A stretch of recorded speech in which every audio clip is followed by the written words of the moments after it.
Who should renew their I-94 through a Canada visa or USCIS's I-539 if the I-94 date doesn't match the new passport?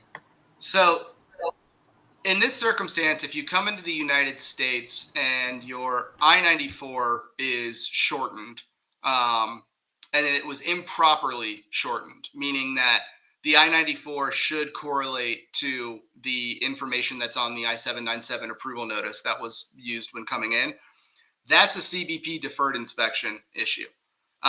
So for CBP deferred inspection, that's where you go to the deferred inspection office. You can usually email them and you say, hey, there was an issue with my entry where I entered and there was an error with my I-94. Here are the documents that I had. You do that 9 times out of 10, they're going to correct the I-94. You're not going to have an issue.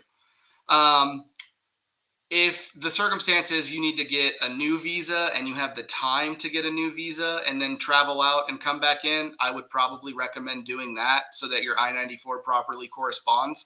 At the end of the day, worst case scenario, can you file an I-539 to update the I-94 in the event that you don't want to travel? Yes, you can. But it really just depends on what your situation is. If you have travel that's imminent, you may as well do it because it's something you got to knock out anyway. If you are going to be back in the United States for a while and you have no need to travel and you're going to be pushing up against the expiration of the I-94 you got when you came in, then yes, just go ahead and file the extension, the I-539 to get the extension. All right. Thank you, Justin, for taking that up.